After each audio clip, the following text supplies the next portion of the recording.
Bueno, ahora sí vamos a entrar en el tema. Entonces, ¿qué necesito para prevenir y evitar la ceguera? Y bueno, esto nos lleva de alguna forma a hablar sobre el glaucoma, que es una enfermedad que ataca a muchísimas personas en el mundo, ¿no? Según la OMS, Organización Mundial de la Salud, más de 4 millones de personas pueden estar siendo afectadas por esta enfermedad. Así que vamos a hablar un poco, vamos a conocer un poco y qué debemos hacer para prevenir y evitar, pues, llegar finalmente a la ceguera. Así que vamos a hablar de este tema con nuestro invitado. Estamos con el doctor Mauricio Miranda, que es oftalmólogo. Mauricio, buenos días. Buenos días, Cecilia. Buenos días, Oscar. ¿Cómo estás, Mauricio? ¿Cómo están ustedes? Bien, este tema de la ceguera es delicado, ¿no? Siempre hemos escuchado hablar que hay que hacer nuestros chequeos, que hay que protegernos del sol, pero también hay otros factores que son inevitables, como problemas digamos, cuando se desgasta la vista naturalmente, porque el cuerpo, por alguna enfermedad, etcétera. Todo eso se puede detectar a tiempo. O producto de la diabetes también, ¿verdad? Correcto, lo que ustedes mencionan es cierto. Hay varias enfermedades que son factores predisponentes y que conllevan a la ceguera, ¿no?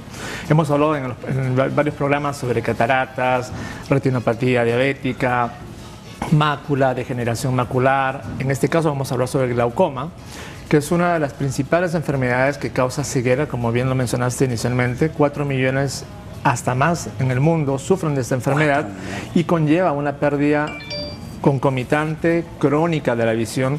Si no se detecta a tiempo, el glaucoma lleva y conlleva a la ceguera.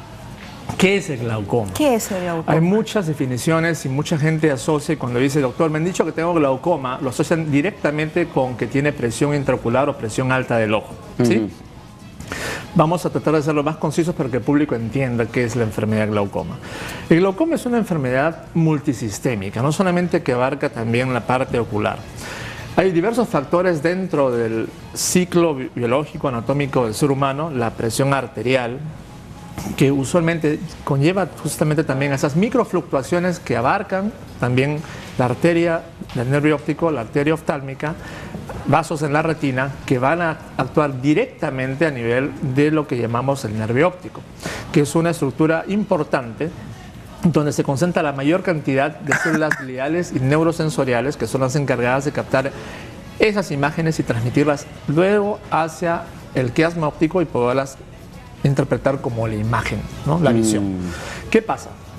Pasa que cuando hay esas microfluctuaciones van dañando a esas células, que se llaman células retinales ganglionares, que están dentro del nervio óptico, las dañan. Una vez dañadas esas células no se vuelven a regenerar. Hoy en día hay estudios con lo que vendría a ser la bioingeniería celular, células madre inclusive, que se está todavía en fase 1, tratando de ver cómo se puedan volver a activar esas células que una vez ya dañadas, una vez ya isquematizadas, o sea, muertas, que ya están sin flujo sanguíneo, puedan volver a activarse. Entonces el glaucoma no solamente es esa presión que hay dentro del ojo, que poco a poco va llenando la cavidad interna, haciendo presión hacia la parte anterior, que es la parte del cristalino, causando cataratas, sino también comprimiendo toda la parte posterior del ojo, la retina, mácula y el nervio óptico, haciendo que esto sufra un cambio directo, ¿sí? Por la gran cantidad de humor acuoso que no se está dejando filtrar adecuadamente, porque hay varias vías, 2 métodos naturales que el ojo tiene para poder evacuar el humor acuoso y para que esta presión intraocular sea siempre estable.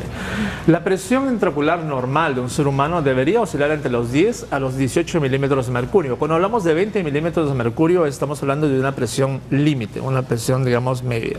Si pasamos esa presión de 20, estamos hablando que el ojo ya tiene acá una cierta cantidad de presión que está haciendo daños intraoculares importantes. Y esos daños pueden ser también agudos como crónicos.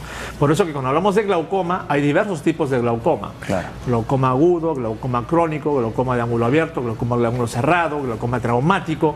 Es una patología y un tema bastante amplio. Vamos a tratar de centrar el tema de hoy básicamente en lo que es la presión intraocular y los daños que causa esta presión intraocular en el ojo. Dime una cosa, ¿y esta situación del glaucoma o estas enfermedades aparecen en cualquier etapa de la vida? O sea, ¿puede ser muy joven o tienes que ser mayor para que pase esto? Bueno, la pregunta es importante debido a que el glaucoma también es una enfermedad que tiene un patrón heredado, ¿sí? Un patrón heredado también. Muchos de los pacientes que sufren de glaucoma tienen tendencia a que el papá, la mamá, los abuelos, paternos o maternos hayan tenido glaucoma. Tenemos en la clínica pacientes con glaucoma, pacientes jóvenes, ya con una enfermedad establecida, pero diagnosticada a tiempo, quiere decir que preservamos la visión. Y son pacientes que han tenido justamente ese glaucoma congénito. Claro. El glaucoma, como dije, tiene diversas formas, digamos, de aparición o mecanismos de aparición. Esto es un esquema rápido para que el público entienda sobre el ojo.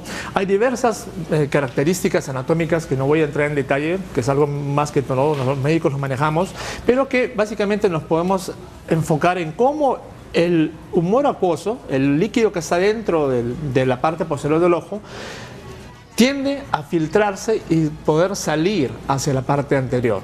Si esto, que es un ángulo, una estructura anatómica, que a veces o debería estar abierta y debería haber lo que llamamos la malla trabecular y todas las estructuras que están dentro de lo que mandamos a hacer el ángulo que nosotros analizamos con un estudio gonoscópico, si hay alguna alteración anatómica en alguna de esas estructuras que cierran este ángulo, entonces eso no pasa, no deja que el líquido pueda subir y pueda fluir adecuadamente. Entonces el líquido se retiene en la parte posterior, causando aumento de la presión interna del ojo, dañando las células del cuerpo ciliar, dañando el cristalino, que es la parte que se encuentra aquí, que es el lente natural por el cual uno ve, causando inclusive algún tipo de anormalidades como cataratas secundarias asociadas al glaucoma, y también dañando y comprimiendo toda la parte posterior del ojo que dije anteriormente, mácula, retina y especialmente el nervio óptico. Mauricio, además de aquellas personas, digamos, que tengan el componente hereditario para desarrollar glaucoma, ¿qué otros grupos de riesgo existen? De repente las personas que tienen diabetes podrían de repente también desarrollar... Correcto, pacientes con diabetes, pacientes que fuman y les gusta mucho el tabaco, el cigarro, pacientes que también les gusta mucho el alcohol, pacientes que tengan hipertensión arterial, pacientes que tengan enfermedades metabólicas sistémicas asociadas, patrones de herencia, falta de ejercicio, pacientes sedentarios, también son pacientes que están en riesgo a presentar un glaucoma, ¿sí? El glaucoma, como le dije, es una enfermedad silente, o sea, no avisa, va poco a poco. La pérdida de la visión se hace poco a poco, ¿sí? Como es silente, cuando ya hay manifestaciones de pérdida de visión y cuando ya llega uno a notar que con ayuda refractiva no ve porque perdió campo visual, perdió ese campo visual que naturalmente uno tiene, de un ojo o de ambos ojos, es cuando ya la enfermedad está muy manifiesta. Entonces, esto es una estructura anatómica interna donde podemos apreciar lo que nosotros llamamos la copa del nervio óptico. Usualmente hay excavaciones, ¿no?, que nosotros llamamos, desde el término médico, como evaluamos a lo que vendría a ser la anatomía del nervio óptico. Una excavación normal está entre el 0,2, 0,3, 20, 30%. Pacientes con glaucoma son excavaciones mayores del 5, 6, 60, 70, 80%. Y esta coloración natural, que usualmente es anaranjada, ¿sí?, se pierde y se vuelve amarillenta blanca. Pero cuando ya hay pérdida total de esas fibras internas que tienen esa estructura anatómica, y eso ya es un daño total completo del nervio óptico, el nervio óptico no capta las imágenes y el paciente queda ciego. Mauricio, a nivel, digamos, sensaciones físicas, a nivel síntomas, ¿no?, ¿cuáles serían aquellos que podrían de repente hablarnos de un glaucoma incipiente en el cual todavía se puede hacer algo para poder solucionarlo? Uno, fluctuaciones de visión con corrección, pacientes que tengan corrección y que estén fluctuando la visión y que no sea un defecto corneal o refractivo. Uno. Dos, pacientes que nunca hayan usado lentes y que vayan perdiendo la visión sin necesidad de tener catarata o problema de mácula. Tres, pacientes que hayan tenido alguna alteración o alguna enfermedad como diabetes o como hipertensión arterial no controlada. Aquellos que dicen, sí, yo me controlo, tomo mi tableta, pero no son, digamos, pacientes que llevan un régimen adecuado, ¿sí?, y que a veces olvidan su tratamiento. Esos pacientes sufren mucho lo que vendría a ser algún tipo de procesos isquémicos transitorios que también actúan a nivel de las fibras del nervio óptico y a nivel también de los vasos interretinales, causando microinfartos, microneurismas y dañando también la estructura interna y causando la aceleración de la enfermedad. Dolor, un dolor intraocular, compresivo, opresivo. Algunos pacientes refieren, no es muy común, pero eso ya es cuando la enfermedad es muy marcada en caso de que es un glaucoma crónico, pero también asociado ya a un glaucoma neovascular, porque ya ha comprometido no solamente la parte interna, sino completa. Ustedes ven que el ojo está completamente rojo, hemorrágico. Hay catarata, la córnea está edematizada, el iris está completamente prolapsado. Esa paciente tiene ceguera, ha dejado que la enfermedad venza y básicamente ha alterado completamente toda la estructura anatómica del ojo. Entonces, terrible, ¿eh? ya este paciente va a referir muchísimo dolor, pérdida completa de la visión, ¿sí? Enrojecimiento, fotosensibilidad, son ya los síntomas o signos que ya uno asocia cuando la enfermedad está muy marcada. Mira, nos pregunta Miguel, nos comenta, ¿no? Trabajo interdiario en la computadora más de 12 horas. Hay momentos que veo borroso y no uso lentes.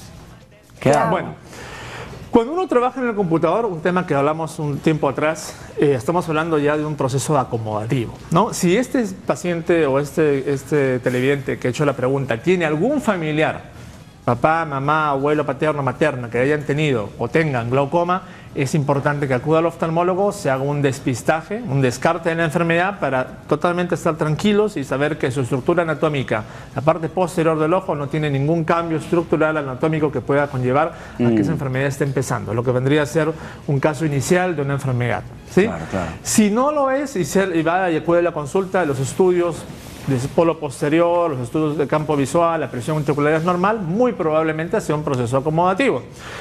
Lo que hablamos un tiempo atrás, el síndrome del computador, el ojo seco, la disminución del parpadeo, lo que llamamos el tiempo de ruptura de la lágrima, entonces ya vendría a ser una patología secundaria a un proceso de salud ocupacional.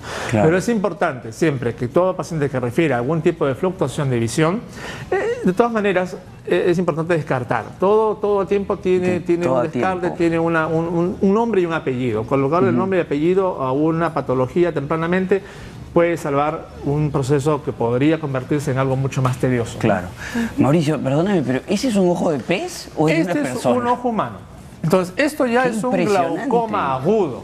Esto es una foto de un glaucoma agudo. Estos son los casos, señores, que uno no debería llegar a ver en un consultorio, en una clínica, ¿sí? O un hospital. Este paciente llega corriendo porque este paciente llega con muchísimo dolor, un dolor que a veces lo refieren como dolor de parto, lo comparan. Claro.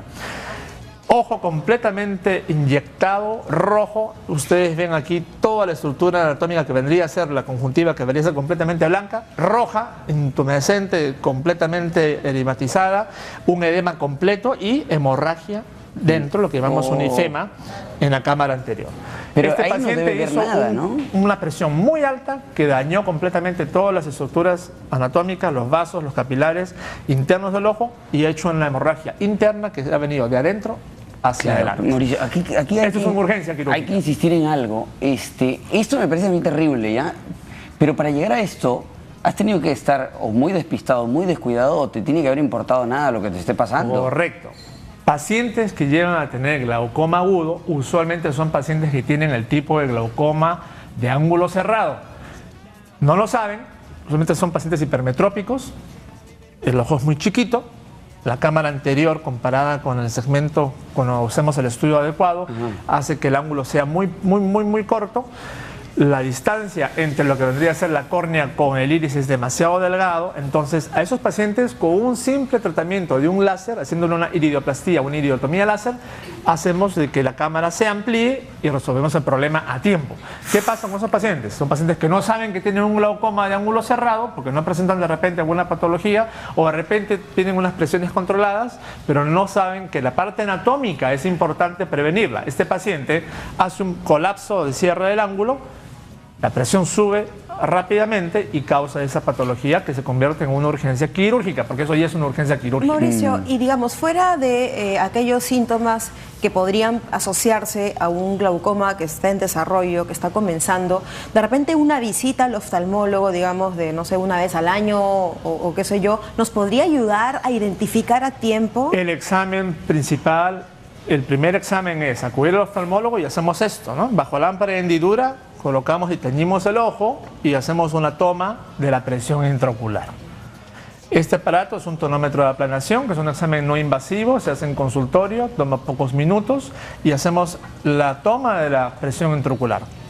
Eso es un primer punto.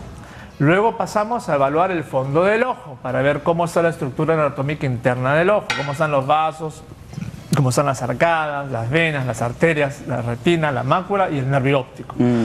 Si todo está bien, no pasa nada. Si hay algún paciente que a pesar de tener todo bien, tiene antecedentes familiares, es de mi escuela, yo siempre me adelanto y les pido a ellos una tomografía óptica de coherencia, o llamado un OCT, o un HRT o un GDX, que son equipos que tenemos en la clínica de alta tecnología que nos ayudan a poder prevenir y adelantarnos un poco más, porque estamos estudiando algo que no vemos aquí, las fibras del nervio óptico tales como son.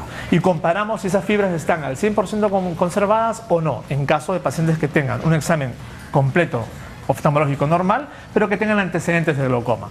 Caso contrario, si la presión es elevada, hay protocolos que el oftalmólogo tiene, que se basa en la Academia Americana de Oftalmología, para poder estadiar, poner nombre y apellido a la enfermedad, clasificar la enfermedad, leve, moderada, severa, 1, 2, 3, 4, y poder iniciar un tratamiento adecuado con colirio, combinado de colirio. Si no funciona el colirio en un tiempo adecuado, hay otros tipos de terapias como la trabeculectomía láser selectiva, que hacemos con láser, y si no funciona esa terapia, el último paso es la cirugía, una trabeculectomía, y en último caso, digamos, implante de válvulas, ¿no? O sea, un implante de válvulas. Tenemos acá algunas preguntas de televidentes. No sé que se están muy asociadas al tema, pero igual, bueno, son preguntas. Miguel dice, ¿por qué los ojos frecuentemente se me ponen rojos? ¿Tiene alguna relación esto? Sí, los ojos rojos están asociados a factores alérgicos, factores ambientales. Muchos de los pacientes que tienen ojo rojo son pacientes con atopías crónicas, o sea, alergias crónicas. Ojo seco, ¿sí? Algún proceso que comprometa la parte anterior del ojo y la parte conjuntiva, que son escleritis, epiescleritis, conjuntivitis cuando ya hay secreción, cuando ya hay malestar, cuando ya sientes que hay un poco de calor, cuando sientes que hay parpadeo continuo. Y obviamente un ojo rojo permanente, esos ojos rojos que llaman ojos de vampiro, ¿sí? O que cuando te dicen, oye, tú estás tomado, porque estás todo el día, estás con el jarro, estás tomando siempre, porque te veo todo el tiempo te veo el ojo rojo. Son ojos que tienen tendencia a tener justamente lo que llamamos las pingüéculas, las carnosidades, los pterigios. Cuando hay ya procesos vasculares aquí dentro de la conjuntiva que se inflaman y que obviamente traducen a una sensación de tener un ojo permanentemente rojo. Claro. Luego nos pregunta, mi abuelita no ve, los doctores dicen que tiene catarata, ¿a qué se debe? ¿Con una operación podrá ver? Sí, la catarata tiene cura y la catarata es la opacificación de un lente natural llamado cristalino, que una vez lo hablamos aquí en el programa, y eso es una patología normal. El 85% de los pacientes de 60 años de edad para arriba presentan catarata. Es el envejecimiento natural espontáneo del cristalino y la cura es la cirugía.